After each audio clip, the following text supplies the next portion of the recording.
अब हम क्या करें जिससे हमारा कर्म हमको परेशान न कर पाए? वो है ज्ञान, वो है भक्ति, वो है भगवान का आश्रय। जब घर में भोज आते हो, भिक्षा भी नहीं मिली, तो पत्नी पूछती कि बच्चों को कैसे जिलाएं? तो तुलसी दल उतारते, ठाकुर को भोग लगाते, आधा आधा तुलसी दल। उनका एक मित्र था जो धनी के यहाँ वो पुरोहित कर्म करता था, डोली में बैठ के निकलता, पालकी में। वो कहता है, सुदामा जी हमारे यहाँ जो सेठ है ना, उनके यहाँ चलो, थोड़ी देर श्लोक बोलना, सब व्यवस्था है उनका। हमने तो अपना सेठ श्री कृष्ण को वरण किया है, अब वो भूखे रखे चाहे मारे, हम दूसरे की गुलामी नहीं कर सकते। हमने तो भगवान को अपना माना। हिले नहीं तो भगवान का हृदय हिल गया। एक दिन प्रसाद पा रहे थे से एकदम ऐसे हो गए। रुक्मिणी जी मन की बात, तो उनका प्रभु ऐसी स्थिति आपकी तभी होती जब कोई आपका भक्त भूखा होता है। तो भगवान के आंसू आ गए। हमारा पुराना मित्र है सुदामा, और कई दिन से उसके घर में भोजन नहीं, बच्चे। बोले प्रभु आप दुखी हो रहे हो, महालक्ष्मी स्वरूप आप आदेश करो, त्रिभुवन की राज्य लक्ष्मी उसके घर में। तो उनका बात तो यही कि उसके अंदर कामना नहीं है, और मेरे भक्त के अंदर यदि कामना नहीं होती तो माया मैं नहीं देता। मेरे भक्त के अंदर कामना नहीं होती तो मैं माया, और वो निष्काम भक्त है सुदामा, उसके अंदर कभी कामना आ ही नहीं सकती कि हे भगवान भोजन तो दे दो, कभी नहीं। तो रुक्मिणी जी ने कहा हम आपका दुख नहीं दे सकते, कि हम कुछ रचती हैं। तो कहा नहीं, पहले हमें कामना पैदा करना पड़ेगा। भगवान सोच रहे पहले हमें भक्त के हृदय में कामना पैदा करना पड़ेगा। गए एक भिक्षुक के रूप में, जब सुदामा जी भिक्षा को गए थे, भिक्षाम दे, अतिथि धर्म गृहस्थ में बहुत बड़ा धर्म होता है, दरवाजे आए हुए का आदर करना चाहिए। तो कुछ ना हो तो वचन से है। निकली भिक्षाम दे, तो उनका भगवान हम भिक्षा देने लायक नहीं। क्यों? उनका एक पुत्र हुआ है, इसलिए सूदक है।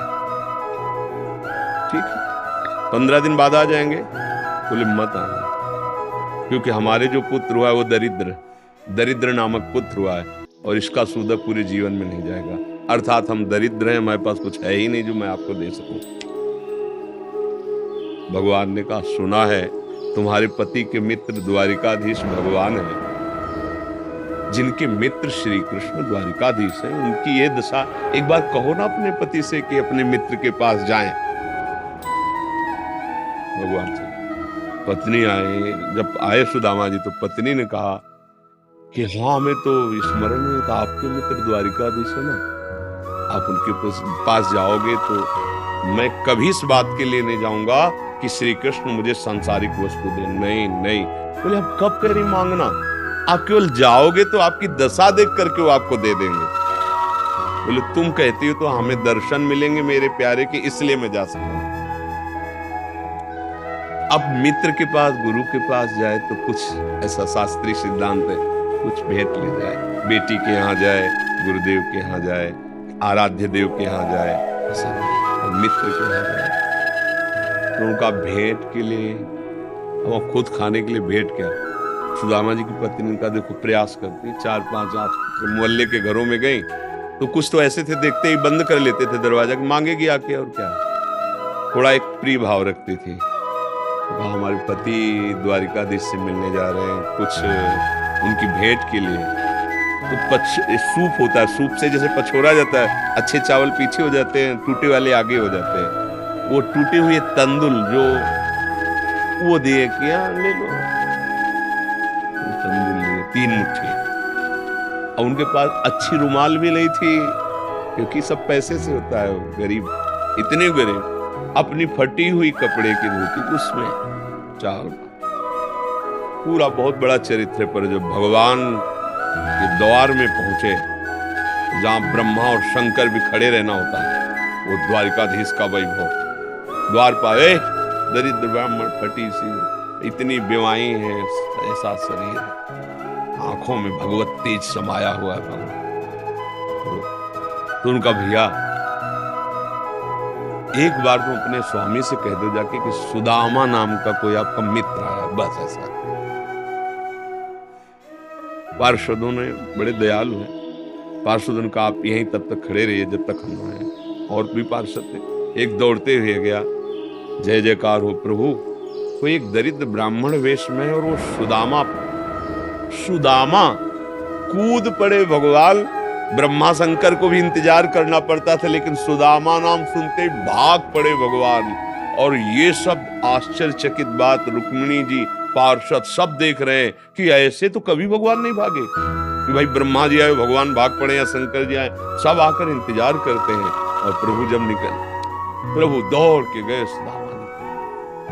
सुदामा जी संकुचित हो रहे कि मेरी हड्डियां ऐसे सुकोमल, तन मेरे श्याम सुंदर के लग रहे हूं, वो सकुचते जा रहे कि इतना बड़ा वैभव स्वामी हमें ऐसे।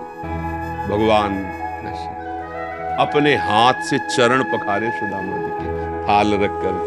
रुक्मिणी जी आश्चर्यचकित हो रही है, ऐसा कोई तपस्वी, ऐसा कोई महात्मा जिसकी ऐसे भगवान अभी तक तो नहीं देखा जैसा इस ब्राह्मण। और धोती कई जगह से फटी थी, जो दुपट्टी उसको कई ऐसे केवल अंग ढके हुए थे, ऐसी धोती थी, हड्डियां हड्डियां शरीर में। रुक्मिणी जी के पलंग पे बैठाला भगवान ने, जिस पलंग को ब्रह्मा शंकर नमस्कार करते हैं, उस पलंग पे बैठाला, चरण धोए, चरणामृत लिया, कहा हो भाग्य आप पधारे भोजन पाने से, चरण दाब। सुदामा जी से दास पर कितनी प्रीति प्रभु करते हैं। 2-3 दिन 4 दिन से सबसे प्रभु मिलवा रहे, परिचय कर रहे, मेरे मित्र सुदामा जी हैं, ऐसे बैठे। और सबके बीच में कहा कि ब्याह हो गया है, क्योंकि जब मित्र बने थे तब तो गुरुकुल में थे।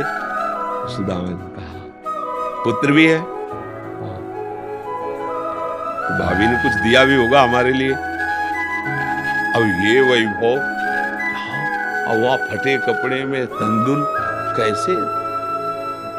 बोले देखो पहले चूक की थी, गुरु माता ने चले दिए थे हमारे लिए, और फिर चूक कर रहे हो, कुछ दिया है? अब भगवान ने ऐसे हाथ पकड़ा, उनका उठाया, इतने स्वादिष्ट कीमती वस्तु तुम छुपाए रखे हो।